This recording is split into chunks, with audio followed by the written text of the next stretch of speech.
It's got 44 million views. So let's watch it together and react, and I'll share some information that nobody knows about this art vending machine video. Let's watch it. Okay. What's this red token do?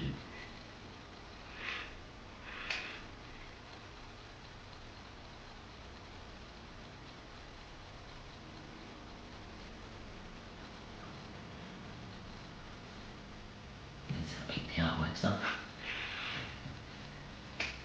Okay, so the first thing that you notice with this video is my wonderful ground-up at the beginning.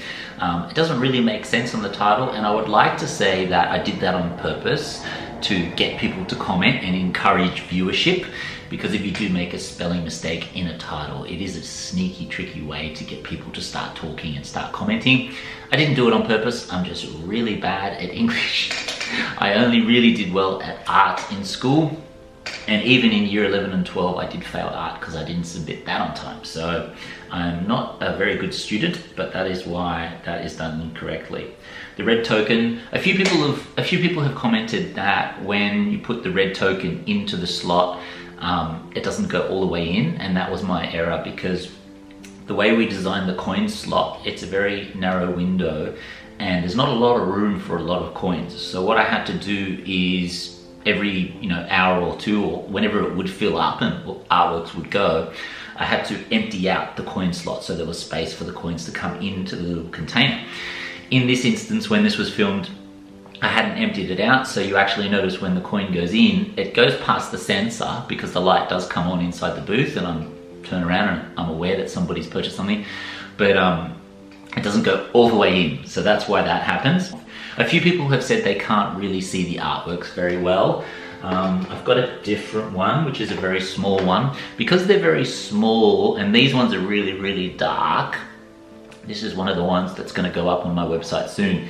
These ones are incredibly hard to film just because the color doesn't really show up well on my phone and on my camera. You have to actually see it in person.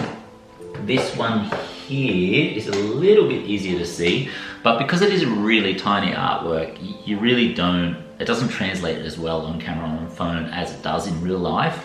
But this one here, you can sort of see it's the ladybug flying high above the clouds. It's tiny artwork. It's going to be detailed all throughout, all through the back, and it will be a one-of-one original. That'll be up on my website soon. If you do want to purchase this one, just send me an email through my website. And I think the other thing that people have asked is, did it get hot inside the vending machine? And yes, we originally, when we were building it, I was saying to my dad who helped me construct it, oh, maybe we should drill some holes.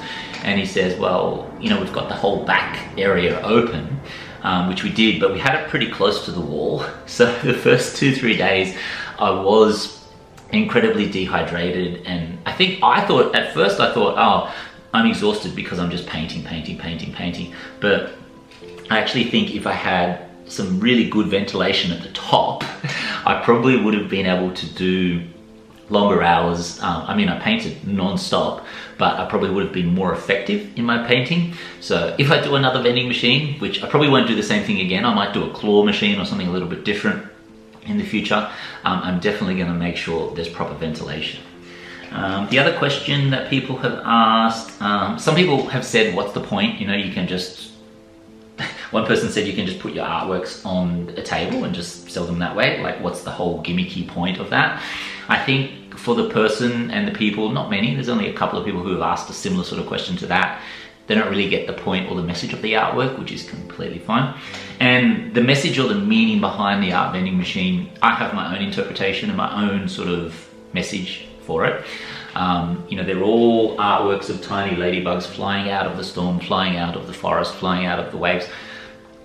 But I would like to leave your interpretation of me, the artist, sitting inside the vending machine and people purchasing art, because I've really liked reading how you, the viewer, have been interpreting the artwork.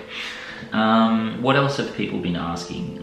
There's about 1,000 comments on that video. Oh, a lot of people sort of said at the end of the video that I look mad or angry, or there's a side eye, or I didn't want to actually sell that artwork.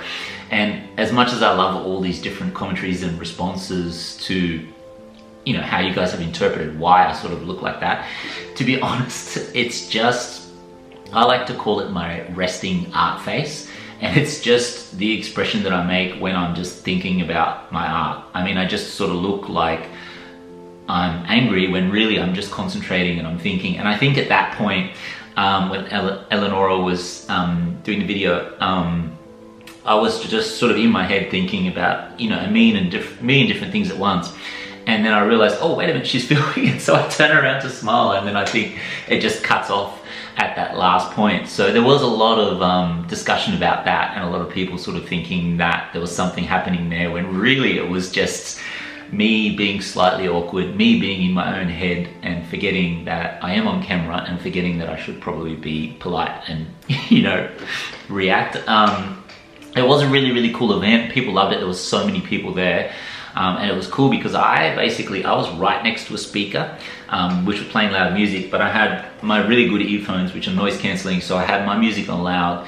And after short periods of time, I basically just almost forgot that anyone was there. Like, it was really weird because, like, I'd be painting and I'd be listening to some music and stuff, and I always have it really, really loud.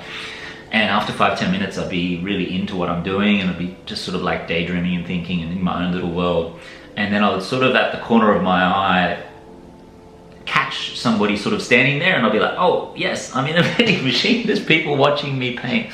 I need to remember that I'm out here and I'm in this environment. But that was really cool, because what that did, it allowed me to just focus all my energy on the art. When I've done projects before, where I've done live painting and live drawing, I'm sort of like 80% focused on the art, because if I am out in an environment, even when they have sort of like bollards and different things, people will come and talk to you and discuss the work, because that's sort of the whole point of live art, right? So it shifts my focus from being into the artwork to, you know, remembering that, you know, I have to communicate with people in the proper way. And they're two very, very different things, because when I'm making art, when I'm drawing, I've got to almost just be not thinking. My brain has to be completely switched off. I do appreciate all the support on this video. 44 million views is absolutely astronomical, and I appreciate all the new subscribers. If you have any other questions that I haven't answered about this art vending machine project, pop them below in the comments. As you guys probably know, I do respond to every single comment. That video has 1,400 comments, and half of them are my replies to your questions. So I do my best to reply to every single question you have. So if you're interested in art, or if you have any art questions, just pop them below. And if you would like to purchase one of my tiny artworks, that will be packaged in a mini vending machine, a box that's like a mini vending machine, send me an email. I can let you know when they're going to go live, or you can jump on the website when they go live. They are one-of-ones, they're not prints or duplicates, so once they're gone forever. So be sure to send me an email if you are really keen, so you don't miss out. Any questions, pop in the comments, and thanks for watching. I will see you guys in the next one.